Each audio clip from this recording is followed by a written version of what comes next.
Hey everyone, Sarah Whitten of Sarah Whitten Voice in Yoga, and I wanted to make a quick video for you today about how to stand better.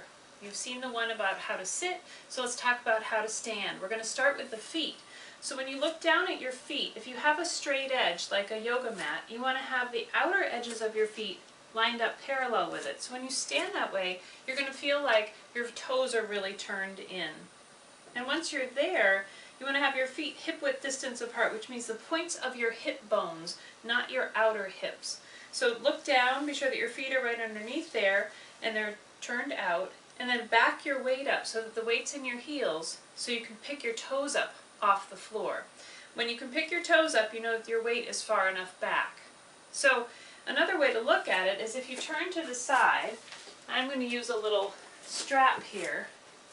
If I stand sort of normally, my weight comes forward onto my toes and my hips are way in front of my ankles. So I have to back my weight up.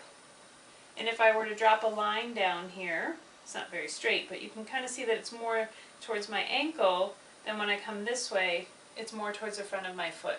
So you're going to back your weight up. You might feel like you're actually sticking your butt out behind you, and it's a new sort of sense of kinesthetic awareness for the body to change the way that you sense yourself in space. So we've got our feet lined up, weight in the heels, you're going to feel like you're sticking your butt out.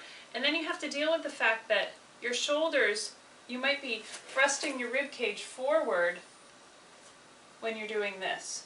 This is a really common stance for people without even realizing that they're doing it. So once you backed your weight up, you have to let your rib cage drop. And you want to do that by relaxing, not by grabbing with your belly muscles. But when you let the rib cage drop, you might notice that your shoulders start to round forward a little bit, because most of us are hiding by doing this how rounded our upper back actually is. So you'll feel pretty weird when you find this stance. But the advantage is that if you can train yourself to stand this way and walk this way, you're going to create new patterns in your body, and your body will start to feel better. It will help with low back pain. It'll also help with your breathing.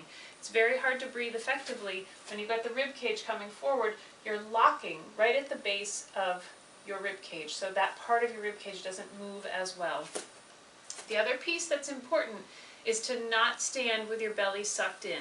So I can stand and engage my belly and have it be pretty flat, but I'm harming my low back and creating abnormal pressure in my body.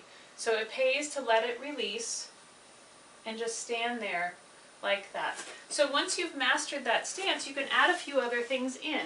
You can use a tennis ball and you can put it underneath your foot and you can roll your foot. This is great if you are standing and washing dishes or chopping stuff up for dinner or at a standing workstation.